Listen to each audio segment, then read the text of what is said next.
quickly. We track a band of Uruk-hai westward across the plain. They've taken 2 of our friends captive. Look for your friends, but do not trust to hope. It has forsaken these lands. He functions in the movie as a unifying force, as he did in the book.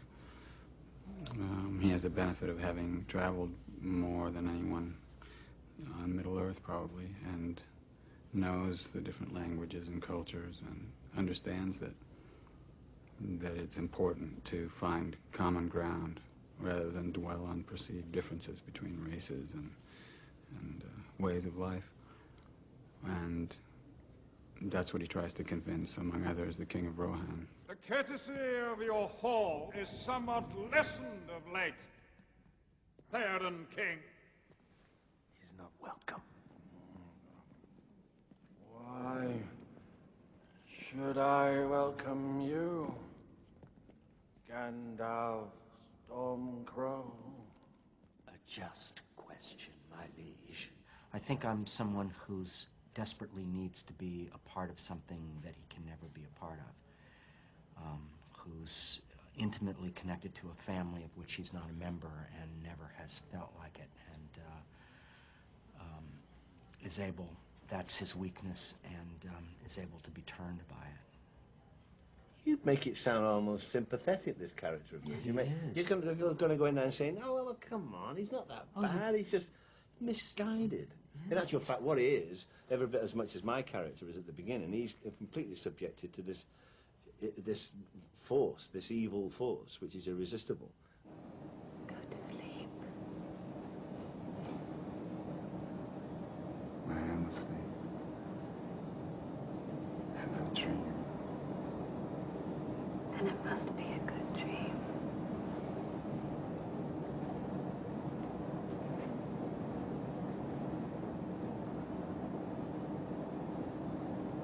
Her father is telling her and telling Aragorn, and he's very wise and knows more than they do, that they need to forget about this relationship and let it go and let it just be a beautiful memory like it is, and to wake up and accept reality and just, go their separate ways.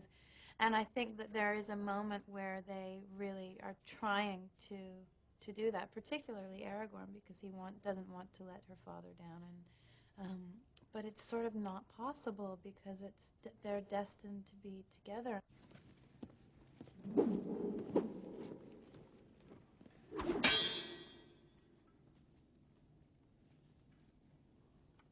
have some skill with a blade.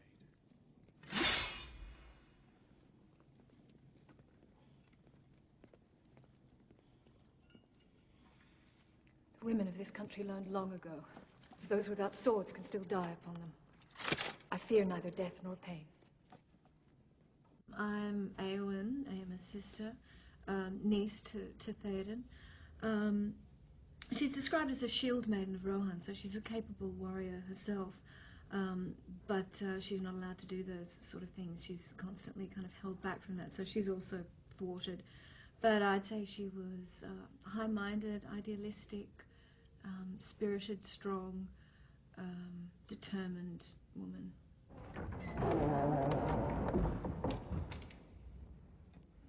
Great host, you say? All Isengard is emptied. How many? 10,000 strong at least. 10,000? It is an army bred for a single purpose. To destroy the world of men. They will be here by nightfall.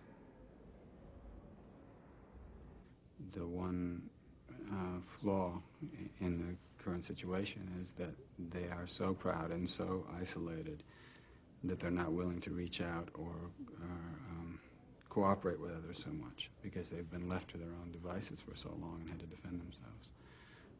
You could equate that to any country, say the United States now, saying, our way is the only way, you're with us or against us, which is not a really constructive way to do things, I don't think. Beautiful story, and so great to get, really into the world of men, to see all the complexities that they have, and it's not as much the ethereal kind of elven portion, it's not what the story is about as much. Cut! Fred coming in a little bit earlier is good? Yeah, the timing of that cross was better, yeah. Okay. Yeah.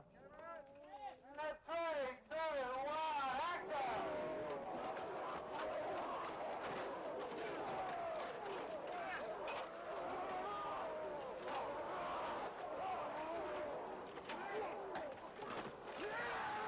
Well, the battle scenes largely took place at night, and Vigo in particular was involved, and I know Vigo worked for like about 3 months non-stop night shooting, which would drive anybody crazy, apart from maybe Vigo, who I think quite enjoyed it.